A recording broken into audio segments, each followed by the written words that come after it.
Welcome everyone to the Bookkeeper Blueprint. Good morning. Today we are talking about really how underpricing, undercharging, underquoting, not having a pricing plan in your business is going to hurt you in the long run. Unfortunately, we see this with bookkeepers starting out in our program all the time. The good news is it's fixable, but we have to take actions to fix it.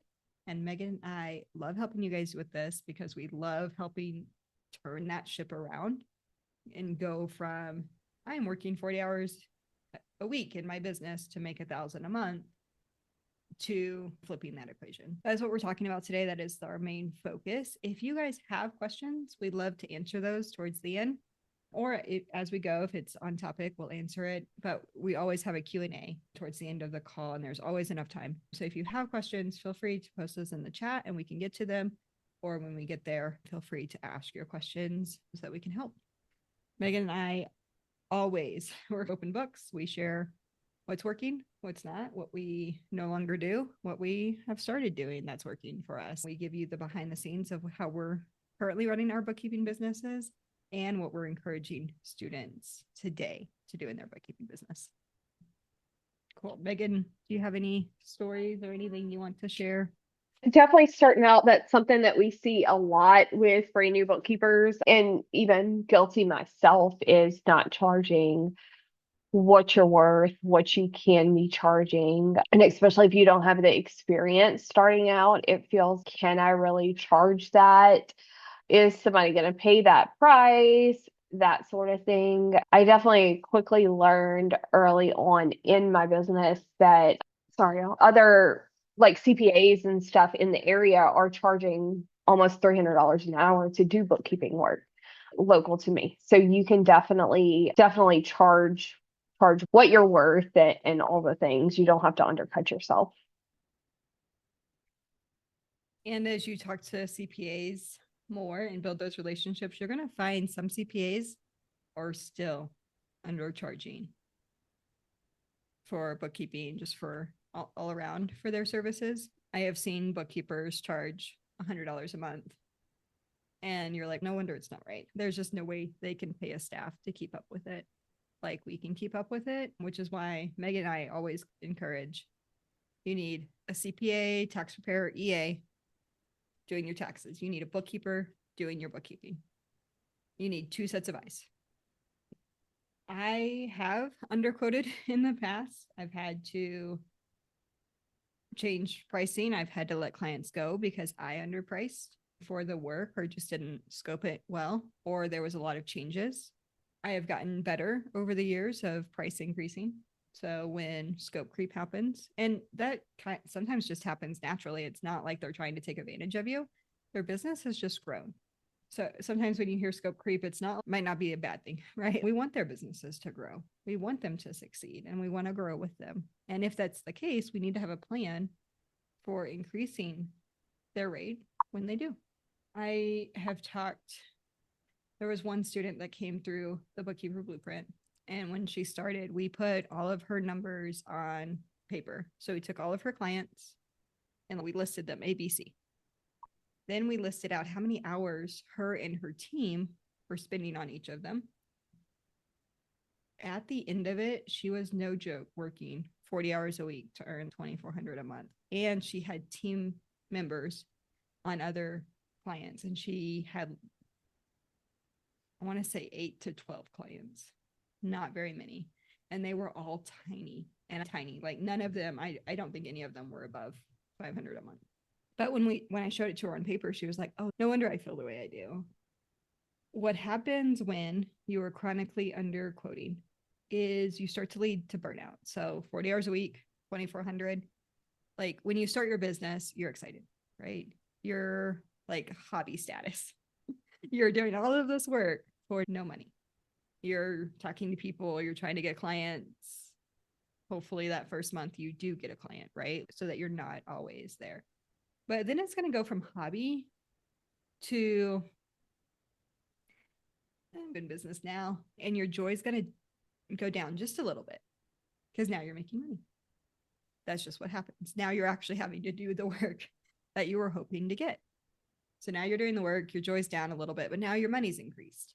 So for visioning a chart, I don't have a visual for you, but joy, work, money. Okay.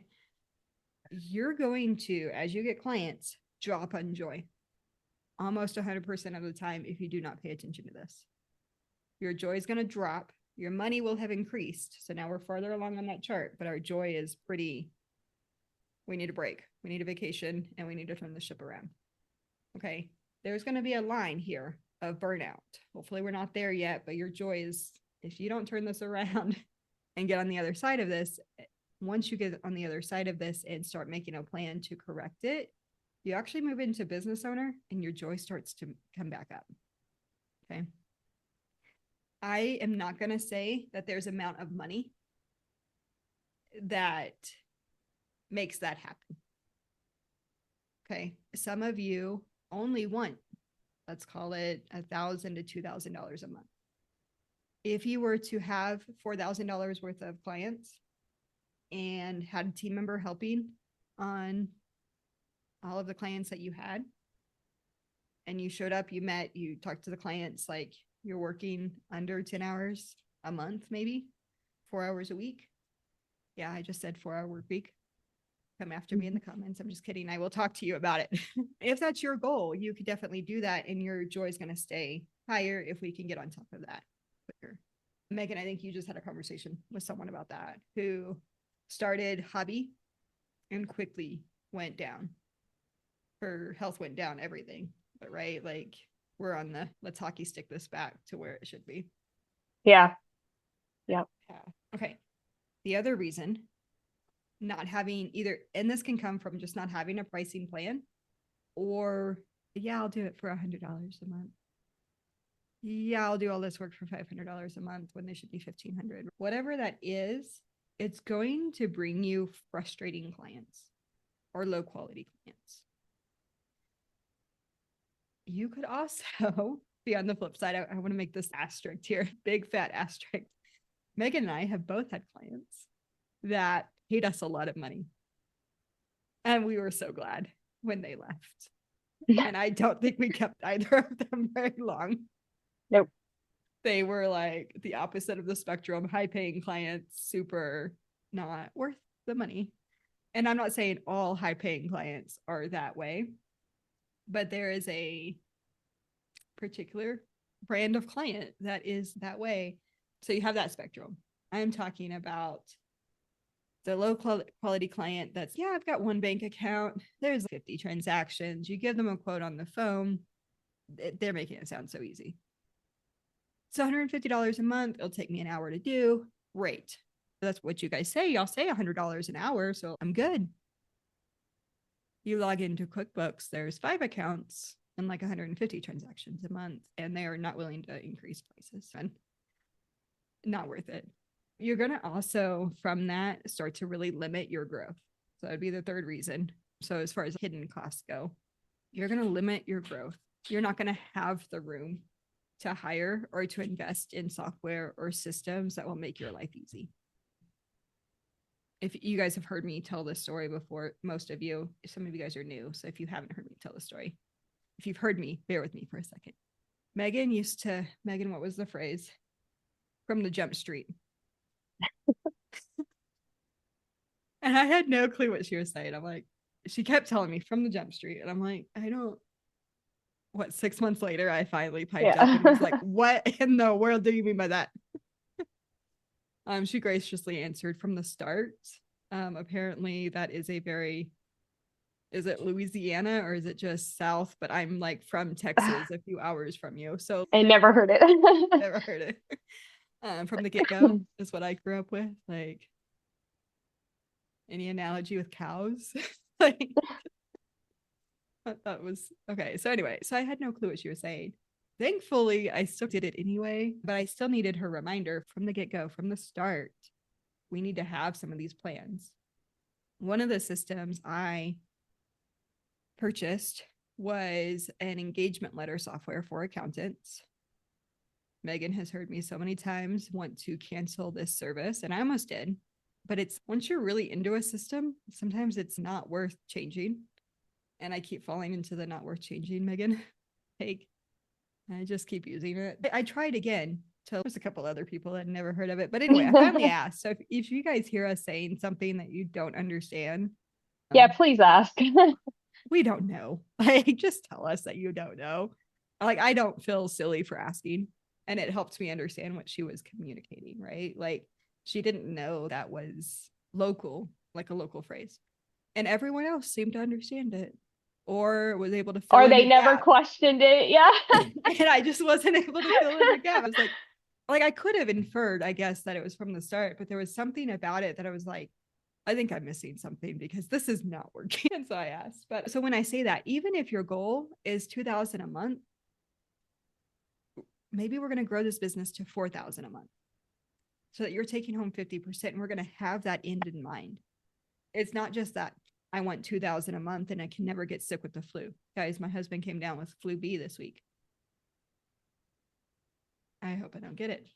We were just sick. I'm like, I think because I was just sick, Lord, please give me a pass on this. Like, because it wiped me out. Allie has gone through a season with just back to back to back illnesses. And Allie, I'm just hoping that stays with you. And anyway, so what if I go down? It's tax season. Now, thankfully, I have a team that can keep most of it together, but you want to build a business where you can go down. And I feel like if I went down, life would not end. Like, it would be okay. So one of the books I encourage, and Allie, I don't know if you can drop the link to this book. I don't remember if it's in the blog. 100% I bet it is. If not, it's called Clockwork by Mike Michalowicz. Y'all all know I love Mike Michalowicz. Okay, not every single one of his books, but 95% of his books I really do recommend. They're all worth reading. Some of them are like worth repeat reading. Clockwork is one of them. And it will help you. So if you're a reader or if you want to listen to audio, he's really funny audio. So he's like the best audio book person that I have found. And he talks about making sure you're replaceable, right? If you go down, you want to have your business run like clockwork so you can check out of the business. Your goal is business owner. So if your goal is 2,000, you've got $4,000 worth of clients, which you can do that in a year. If we're determined, we can do that in a year. You can do that in 3 months. Not, it really is achievable if that's what we want to do. When I'm saying there's no room to hire, it's not the scale of money. It is the workload to the money. Does that make sense? It's the ratio. Okay, I just want to be very clear that it's not like the amount of money that makes you able to hire. You can hire at $1,200 a month. If your goal is extra $500, go get yourself $1,200 worth of clients and hire a really part-time. Now it does get easier, I will say, to hire full-time in my experience. Are there ways? Absolutely. Megan and I have those in our back pocket for you too. And there are a couple of ways to do that. Okay. Once you dip, so you go from hobby, high joy, no money, to, okay, this is my job now. You go down in joy just a little bit. You're making money. You're getting started. It's your hustle. You're going to drop in joy when it starts to become a lot of work. And that's just anything. That doesn't mean it's bad. You're just going to drop in joy. You go train for a marathon. It's going to start out the same way. High joy, I'm ready for this. And then you start physically working your body. Same thing, right? It doesn't mean it's bad. It just means it's work. And then we're going to hockey stick this thing around. What happens on that downward slope, though, is you can let resentment and a lack of confidence build. Oh my gosh, I might not know what I'm doing because I'm so overwhelmed. I don't know how to price because I'm clearly working too much. You guys say this much revenue for this hourly rate. That's not my reality. I don't know what to do. I'm just going to throw in the towel. I'm just going to burn it all. Guys, every entrepreneur has a burn it all moment. Every single one. And if they don't, I would not like to know what drugs they're doing, but they're lying to you if they have never had a shut it all down moment getting started. Now, maybe in a new endeavor, they haven't because they learned the lessons in the prior endeavor. That happens, right? Or they got really clear on their why. Or they have really good mindset around problems that are coming across their desk. But until you've exercised that muscle enough, you're going to have a burn it down all moment. It's not a bad thing. It's just a signal that something's wrong. There's just a signal that we can fix something. It doesn't actually mean burn it all down. It means I call Megan. Megan, I want to burn it all down. Megan, have you called me with a burn it all down moment? Not quite burn it all down, but very close to it. And probably more recently than there are seasons. There are seasons. Yeah. Often that just means there's a problem that we're either not being honest about, we haven't shown the light on it, we haven't uncovered it, we haven't let it be solved. Sometimes it's just our own limitations. We don't think the problem can be solved. We don't think we can go get the client. One of the things that Megan did well, and Megan, I'm going to let you speak to this. You knew that a fixed percentage of the income you brought on was going to help hire someone, right? How did you do that? Do you want to speak to that a little bit? Yeah, that did take me a little while to realize I needed to hire, but I had to have one of those just moments with myself where it was like, okay, I started my business because I wanted to have more time with my daughter. Now, yeah, I'm physically here with her, but I'm still I'm working 24/7 because I'd gotten so many clients, so much work and stuff. And it was just like, I was doing it, felt like I was working 24 hours a day. And then, so yeah, at that point, start hiring and made sure that every client that came on after that, a certain percentage was going back to this is what's going to hire. I wish I would have started that from day one in my business, but nobody talked about it. I didn't know anything about it because it would have been so much easier to hire early on because we all know, especially I was a single mom. So I left my full-time job to do this. So I got into I barely replaced my income at that moment and was barely making bills meet and all the things. But then you adjust to that lifestyle of, okay, I added on another client. My daughter started competing twirling. So we had extra expenses come on for this.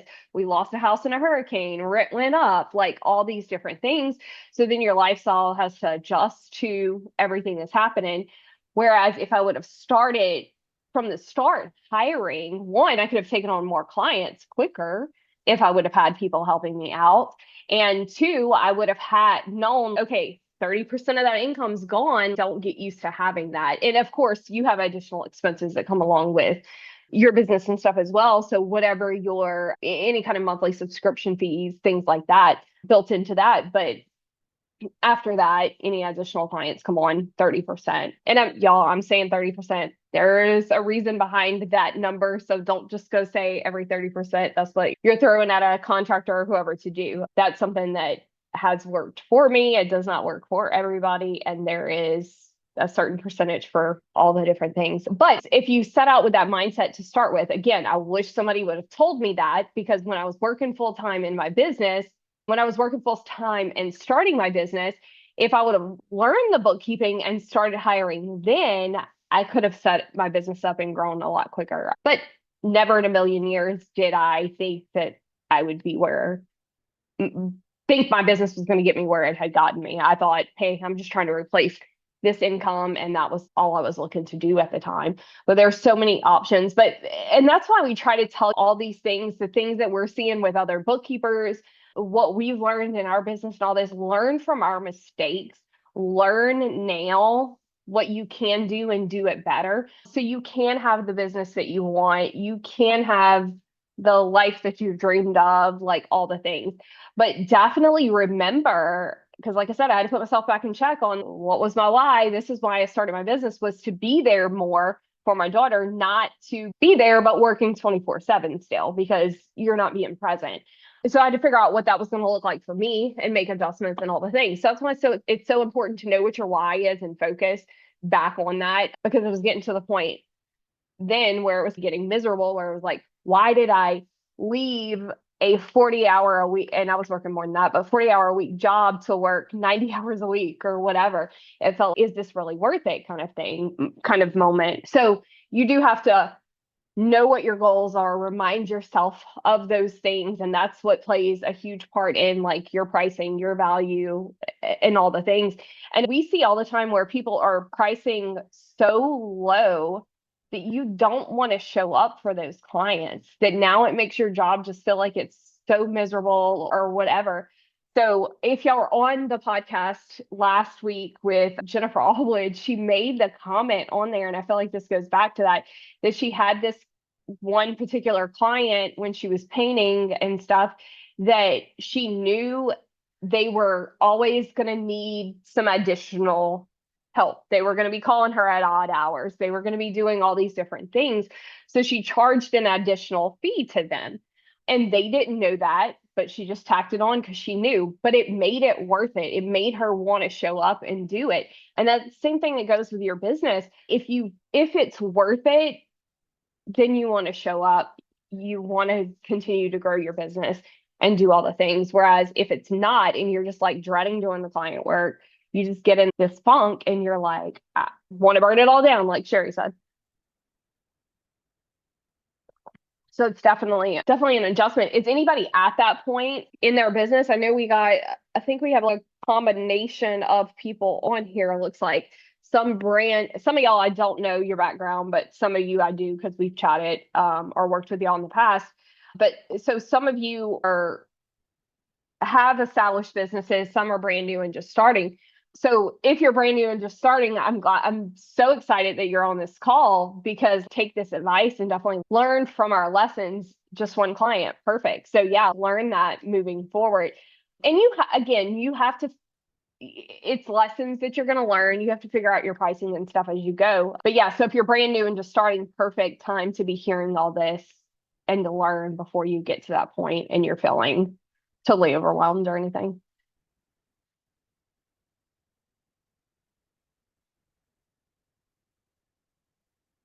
And let's see. So the ones who are there who have businesses, y'all have any questions about that? Do you feel like you're priced fairly well? May I speak to that? Of course you can. How are you? Um, I'm doing good. I feel I'm comfortable with my pricing now because of the conversations I've had with you guys and the tools that's been provided. And the reason I want to speak to that, I had the opportunity to give a quote to somebody the other day. And sometimes I have a bleeding heart and he really needs assistance, has nothing set up, but I needed to stick to the framework that you provided. And this is one of the first times I was turned down, but really I knew it would be a pain and I would have regretted it in a month.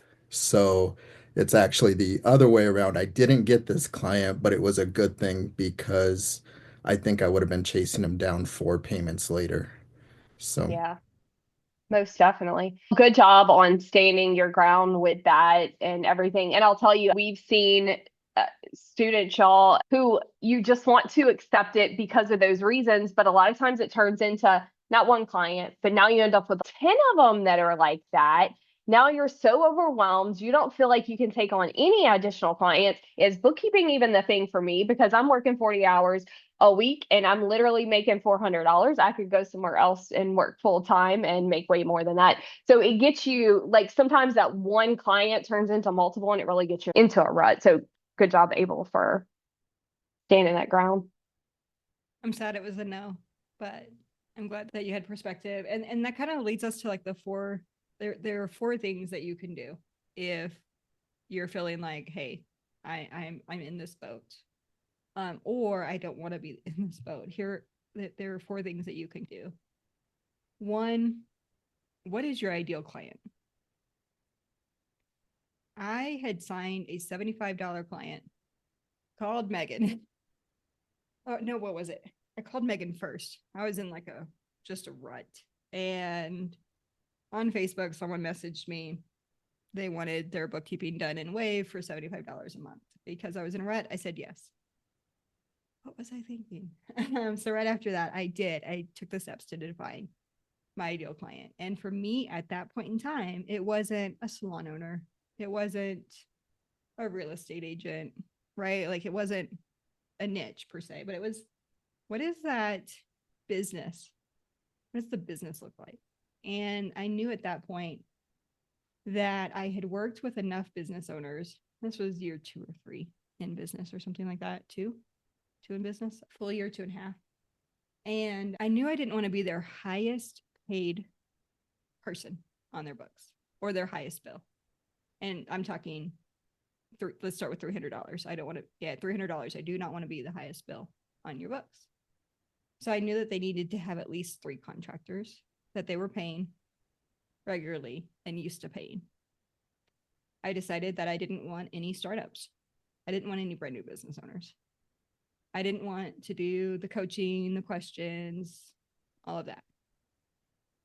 So they needed at least 3 contractors, 3 vendors that they were paying, freelancers, something that they were paying. I was not going to be the first thing to go because cash flow was tight or whatever. And I didn't want to shock their system. So I said 3 years in business, at least 300,000 in revenue. So $300 a month was my lowest that I would go at that point. Because I needed some wins. I went higher after that. My minimum went up to 500, but so that's 1% is 300,000 a year. And one of my best clients was at 300,000. So I think I also read Pumpkin Plan. So this was right after reading Pumpkin Plan by Matt Michalowicz, which I think is also on that blog list. So 3 years in business, 300,000 and at least 3 contractors or people that they were paying. That was my ideal client. But that gave me enough clarity to know who I was looking for. It gave me the ability to say, where are they hanging out? Where are they getting their news? Are they busy? Are they bored? It was a start.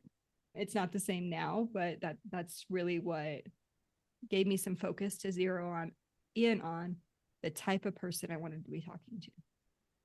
That gave me some clarity on what Facebook groups to be on, what content to post. I then packaged my services. For me, I knew equal weights and measures was something I needed to stick to. And I had tried someone else's quoting method of like 1% of revenue. Because that's an accounting standard. It's not like a quoting method. But they were intending it as a quoting method and it just didn't work. Like I had a phone call with someone, they're like, why does it matter how much I make? Okay. That lesson learned, it was very clear to me. Oh, that makes sense. I'm going to now do equal weights and measures. For me, that's biblical. And for me, I can do that through packaging my services or using a standardized pricing calculator for my firm. So there's 2 ways to do it. Either way you do it, you can have a $10 million business. For me, this is how I quote.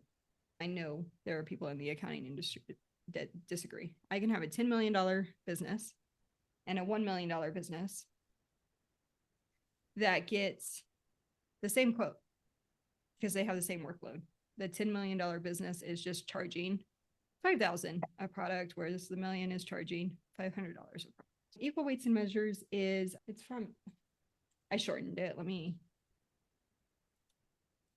give you the actual where it's coming from. So it's coming from Leviticus 19:35 through 36. You shall have just and accurate balances, just weights. It's also mentioned in like Deuteronomy 25. So biblically, how to price your business. You shouldn't alter the weight on one. So like you shouldn't have silver weight and a gold weight because they won't balance. So you can't compare silver to a gold weight. So for me, I'm going to give both businesses the same quote, if that makes sense. So it's just coming from a true set of measurements. Whereas like 1% of revenue is a true measurement. For me, it just felt icky when it was like, it didn't matter for me.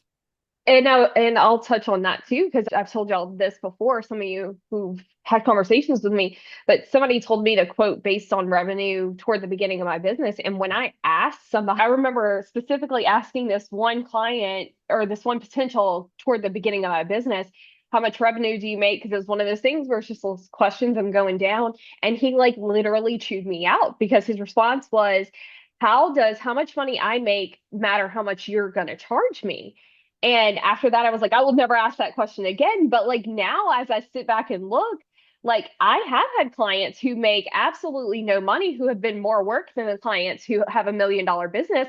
But the one who's making no money is because they're brand new, because of the type of industry they're in. So they have tons of transactions. So yeah. Sometimes, and that's why I went up to 300,000 was I noticed like clients doing 100,000. They were changing bank accounts all the time. They were opening like just anything for cash flow. And that created a lot more work for me. Sometimes you could have a business coasting at 100,000 because it's their side hobby, side hustle, an Etsy shop, something like that. That's just monkey see, monkey do. I was looking this year at one of my clients' financials. His workload has never increased. I finish him an hour and a half max a month, like between me and the team and stuff. His revenue when I started with him was like 200,000 a year. It's now 800,000 a year. My workload has increased to 0. Just because it's a plug and play set of books. He's also accrual and he's charged based on what he actually has, not now he should have received like just an inflation increase. I haven't been willing to fire him for not accepting that, but it is what it is. He's just there. It's not slowing us down. I'm still profitable on him. I still like him as a person. He's still there. Maybe we could look at that in the future, but not today's problem. And then I have a couple of $1 million businesses that do less than 50 transactions a month, but we do payroll for them. Transaction wise, they're pretty easy, but payroll and their questions and their neediness, stuff like that, is a lot more work. Their communication. And so they're a lot more. So just some sort of scale. You need some sort of plan on how to price them is what I'm saying there. And there's quite a few references to equal weights and measures. And you can do the historical research on that, like what was going on during some of those seasons where that's brought up. But it was just people cheating, people out of money and being dishonest. And it like exchanging counterfeit money, stuff like that. Okay. So we talked about pricing your services or using a pricing calculator. Step 3 would be just to communicate your value. What are you solving for them? What is the problem? And this is why I say, if you can talk to business owners, just as like market research, read through like Facebook groups. What are business owners needing? What are they saying that they want? I had a client a few years ago call me up on their way to a tax preparer's office, their CPA's office, and saying, is this what you do? I never want to do this again. Yes, it is. And so for them, and I actually just updated my website last night to add this on a section of it. Let me read it just because I loved how, like, this is so true for me.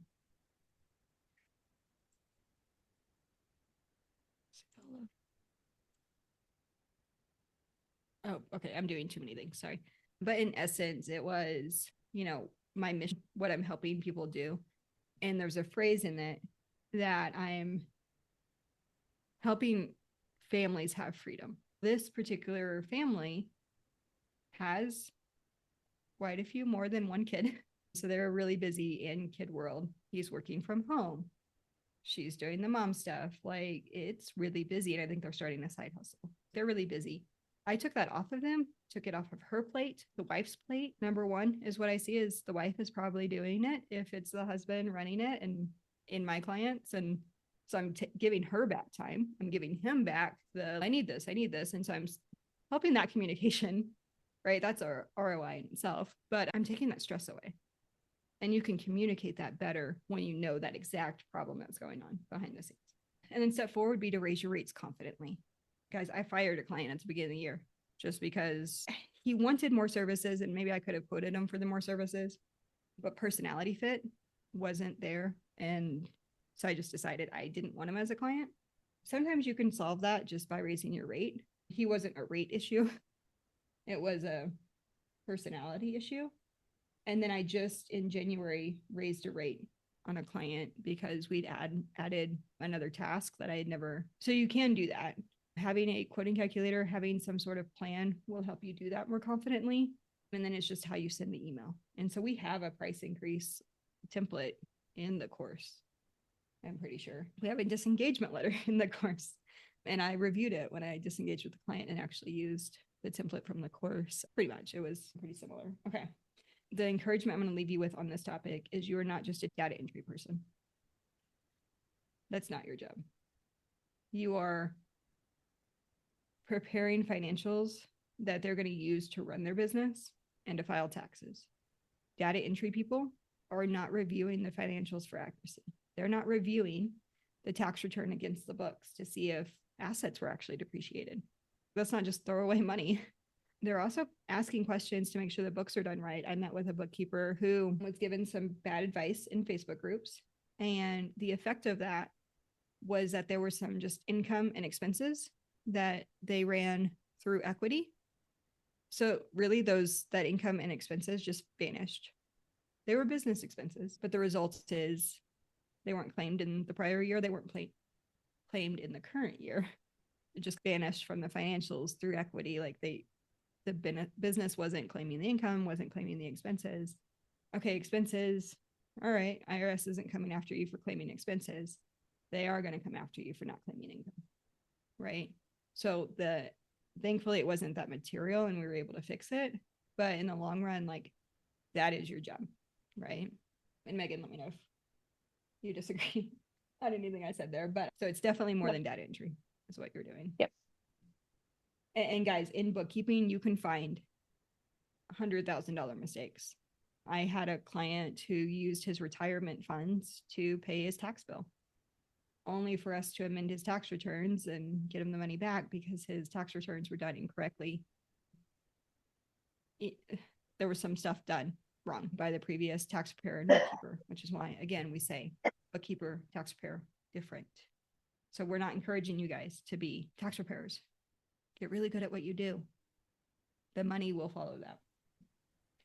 And it's not necessarily charging like what you're worth. If you haven't listened to Jen's podcast from last week, she even mentions this.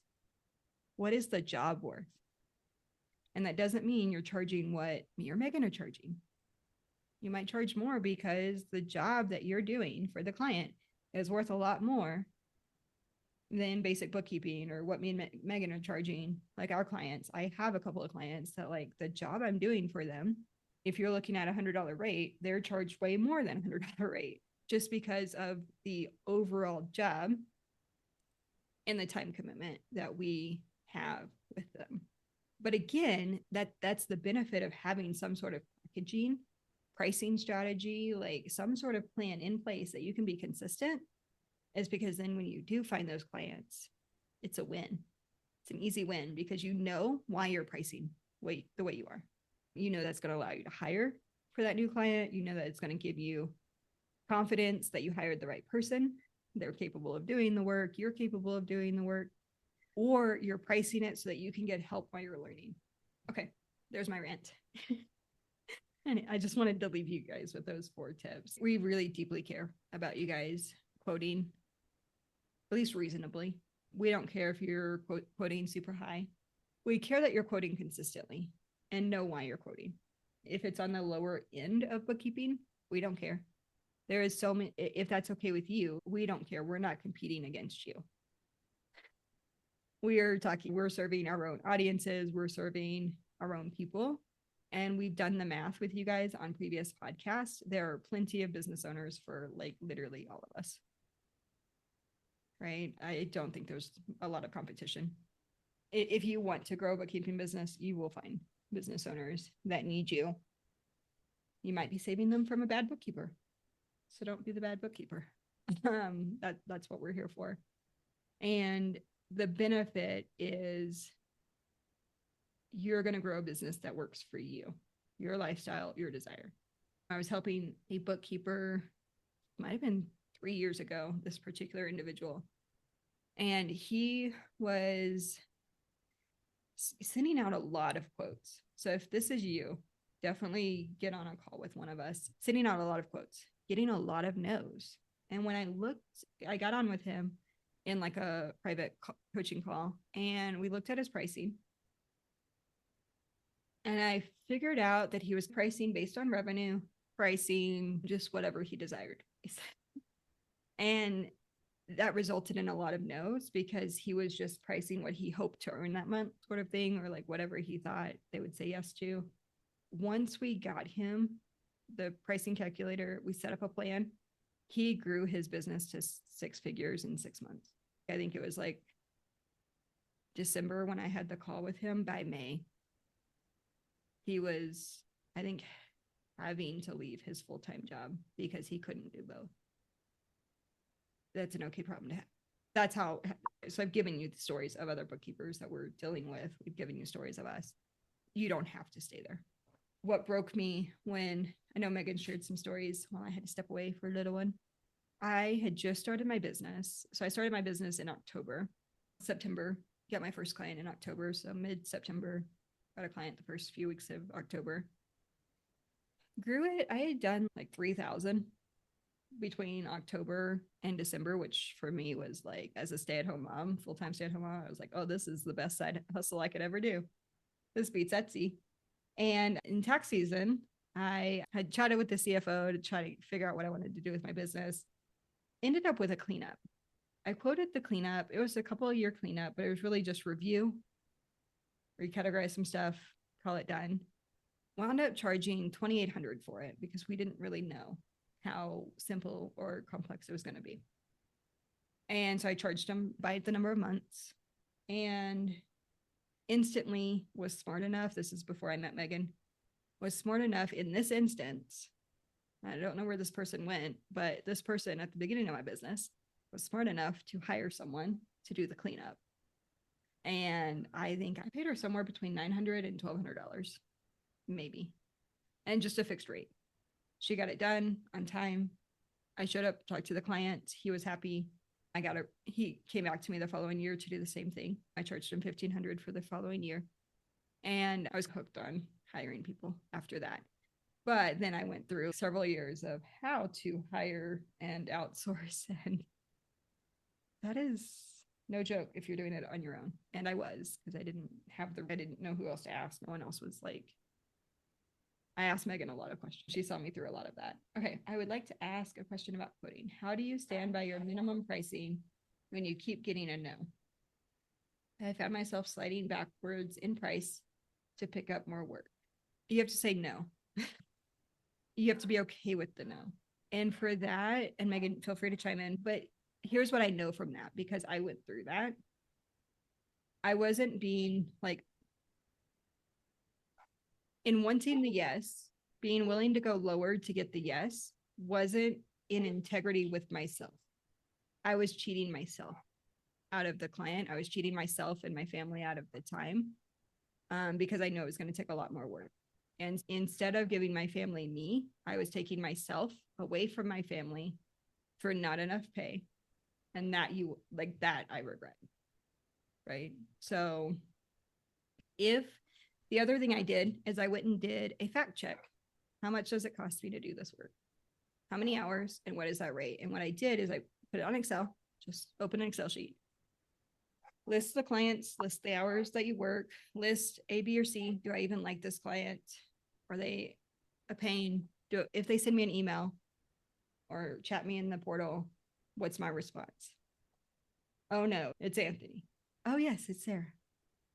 What is that response? And then what is the actual cost of doing that work? What is it actually costing you?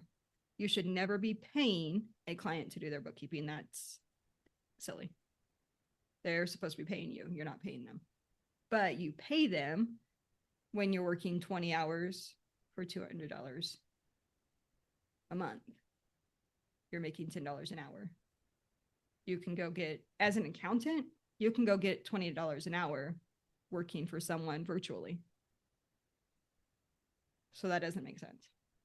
Sure, there might be cleanups while you're learning all of those things. That's that hobby to work slide, right? You've got to learn the skill. And then once you learn the skill or learn how to hire for the skills you lack, depending on how you're going to do this business, you have to be true to you. Let your yes be yes, your no be no. For me, that's how I operate. So for me, that's why I do packaging, because I can just give the package. But the quoting calculator will also give you just a fixed price that you can give that individual client, unique to that client. And that's why I use a pricing calculator. That's the price. It's yes or no. I'm not going to go into Walmart and bargain for a package of bread. They're going to be like, what? That's the price. You might be able to bargain on like a clearance item. Go talk to the manager, but bread, milk, eggs, they're going to be like, that's the price.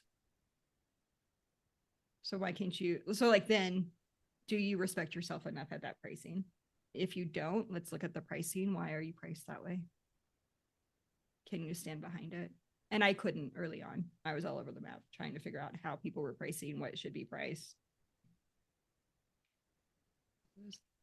And I also, just another comment or like on that topic, a couple of things. Remember, every no is getting you closer to a yes. So maybe you just need to go talk to some more people, not like you just haven't talked to enough to get to that yes. And also take a step back and look at who have you quoted that's given you those no's. So Sherry was talking about her $300,000 a year minimum. Like, where were they at revenue wise? What types of businesses were these? Because maybe you just need to refocus your niche, try to get in front of other types of business owners, things along those lines. Because I don't know what your minimum is, but there's a lot of business owners who are willing to pay whatever that minimum is, because we've seen anywhere from $100 as a minimum to $700 a month as a minimum. So you're just not getting in front of the right people either, or it's possible that you're not. I was recently talking to I don't know if they were a CPA, but another firm, just in, it was like with a client, and this other firm's minimum was $1,000 a month, which some days makes a lot of sense, but that's not my clientele. My clients aren't looking for $1,000 a month. So I'm very clear on who my audience is now. I can't bargain with bills piling up, but I like what you're saying about getting in front of the right people. Myron Golden, Megan, also, I don't know what video he says this in, so go consume a lot of his content. But he talks about when he was doing like door-to-door sales, he kept going. Oh, what did he do? His game was no's. How many no's can I get? Like literally, he turned it. I know what video you're talking about. He literally turned it into a game. Yeah. And so it was just no's. Like, he could finally go home. It was like 50 no's, something like that. Yeah. Like, he would not leave until, so if everybody was telling him yes, he stayed all day until that was his goal. Yeah. There was like Yeah, a fixed number of no's that he had to get in that day before he could just go home. If he got them in the first hour, then great. But often he would get a yes before then. So for me, I have a metric of, I want to talk to 100 people. And I know some of you are like, how? This could be Messenger. This could just be an audience who's seen your post, but it's a round number for the sake. Okay. If your number is 20, great. If your number is 10, great. Okay. Let's start with where we're at. When I first got started, for context, I did about 3 to 5 bids on Upwork. So jobs that I was like, hey, I would like to work for, I would like this job for you. Freelancer type thing. I did 3 to 5 a day. So over the course of the month, I was also with kids, so I wasn't always super consistent. But I think I had a minimum of, if I needed 15 a month, like a week. So at the end of the month, it was like 60 to 90 proposals would go out, like bids for jobs. Rounded up to 100 for the sake of this, because it was like really when I started getting to 100 a month. So if I did 100 a month, messengers on Facebook, Upwork, this could be alignable messages, wherever you're at, and talk to 100 people, or find 100 business owners that need bookkeeping, right? That's who I want to be in front of. A podcast with an audience of 100 dedicated listeners. Out of that, I want 10 messages back. I want 10 people to say, oh yeah, I need a bookkeeper. Can you tell me more about that? Oh, okay. I want 5 of them to hop on a call. I want to send 5 of them a quote. So 5 of them are either going to get on a physical Zoom call, phone call, or I'm going to give them a quote. Hey, based on what you just told me, it's going to be about $500 a month. You can do that in Messenger. Out of all of that, I would expect 1 to sign. But that framework is going to look different for your niche, your personality. And so it's still a 20% close rate. It's a 20 to 40% close rate, depending on the type of people you're getting. So you're going to pay attention to that, who responded, all of those things. But it's probably just a numbers game for you. Is what Megan and I are. Okay, last question. When y'all started, if you had a full-time job also at the beginning, did you let your prospective client know that you were only available after a certain time? And if yes, did any of them question you also having a full-time job? Megan, I think that one's for you. I was stay-at-home mom, so I didn't have open availability. But I mean, it wasn't something that I was just always, hey, I'm still working full time. I'm only available these hours. It's one of those things where you set the tone in the beginning of your business. You don't want to answer the phone every single time it rings and they call anyway, because then like you start having boundary issues. They're expecting answers right away. So you want to set the tone of, hey, let's schedule a call and get on a call anyway. I did try to do some calls on lunch breaks, after work, those sort of things. What a lot of business owners kind of were in the same position as you at some point in time, having a full-time job and trying to work, like start a business and all the things. So they've been in your position at some point in time. So they understood that. And another thing, a lot of the business owners that I ran into are still actively working in their business too. So they were okay with an evening time call or meetup or whatever I needed to do, because they're full-time, focused on their business, making sure everything's running fine. So after 5 o'clock, it was perfect to hop on a call and those sort of things. Yeah, somebody said they had a text at 8 p.m. last night, but it's so important to make sure you set those boundaries. So if you push them back to send me an email and I'll follow up when I can, or if you need a call, you got to get on this schedule. Like here's a link, schedule a call, or either you just set up a call. But be super, especially starting out, be super strict about that. And that sets the boundaries for your entire business starting out anyway. So it's a good habit to get into. So it doesn't, but again, the ones who did know I was working full time, it wasn't a big deal to them. They knew what my goal was. Like I was starting this business so that I could do it full time and all the things. They understood that. They were at that point, either currently or at some point in their own business. I worked almost 100% nights that first year. It wasn't until the second full year that I started working during the day more, but nights and weekends were really when I worked. So if I needed to send an email, I would send it. I did have one client who knew that I was working nights. He would respond at night. So if I sent it before 10, I was on 8 to 10. So if he responded, great, that allowed me to keep working. But you have to know, I did have to backpedal with him and set some harder boundaries as I grew. Another thing I've done is in my email signature, I say when I check email. You can also, when I started out, I didn't say when I check email, I said 72-hour response time or something, like super lame. I'd probably recommend like 48, but I said 72 just in case kids got sick or something. And my clients at that point in time didn't have payroll. They were basic bookkeeping. So really I just needed to talk to them at the end of the month unless I had questions as I went. At that point I didn't have a portal, so it was, I guess, kind of a lot more work. I wish I'd keep her back then. How nice that would have been, Megan. I know. There's a lot of things like I wish I would have known about that, or this was available, or anyway, I'm like, how did I do that? I think at the end of the month I just issued financials and said, hey, I still have these questions or whatnot, and it was really lame, but I wanted to make it work. But yeah, absolutely. I don't think I responded to text unless I was like actively working on their account and I'm the one causing the text. But at the zoo, I remember getting a phone call at the zoo from said client I was just talking about, and answered it. And he was trying to talk to me about work and stuff. And I was like, this is not why I started this business. He was a very needy client for not much money. Again, that's why we need pricing and packages or some sort of plan.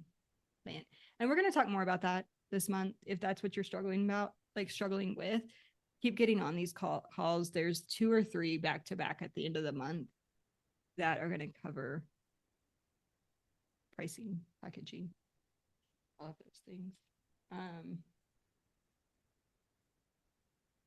if you need more support than that, we're happy to help you in our program as well. We just revamped, relaunched the Bookkeeper Blueprint Pro at $24.97 for the year, or $247 a month if you're interested in that. And that's course. So we have our pricing calculator, all of the things in there. So that'll help you streamline the pricing and all the things. And then you get our paid Facebook group, as well as 2 weekly calls. And then we're also starting a mindset call in there as well. So you'll have the group coaching calls, the page to ask the questions, and all the things. And Allie just dropped the link for that. So we would love to see y'all over there. There's so much information in there, especially if you're brand new starting out and you're not sure about pricing and all the things. That would be perfect. And there is a current promotion going on for that too right now, right? So Friday by midnight, if you pay in full by midnight Friday, I don't know if there's time zone on that. Allie could speak to that, but midnight Friday, you'll need an Equip subscription, Equip 360, the software we use. But with all of that, we are going to set up your landing page. So if you have a freebie, we've been talking about freebies this week. If you don't have one, we can help you create one. We're going to set up your email sequence. So that way you have a freebie, an email sequence, and can start sending emails to these potential clients or clients that you talk to. It's a great way to bring people back after you get on a call and they're like, they ghosted me. I think I hear a bookkeeper say that every month. Okay, so what's our follow-up plan? You don't know that they didn't just get hit by a bus or their spouse or whatnot. So it's our follow-up plan. And we say that because we've had clients come back just because, not come back, but like start services because they hire, like for me, I had a client who they signed with another bookkeeper because they were cheaper. That was the only reason. They liked me. They were just pinching pennies. And they came back to me 6 months later. I had to redo all of the work she did. So I had to charge them for that. I also found out additional stuff that they had added to their books. So I had to charge them for that. So it was more expensive. But they came back because of email. And I was top of mind. I made it easy for them to contact me. So that's what we're helping you guys set up, because one of the biggest barriers is just getting it set up. Sending the email isn't the biggest barrier. So we're going to help you set all of that up for you. Okay. Thanks for letting me add that. And I'm excited about that because so many of you guys have told us you want that.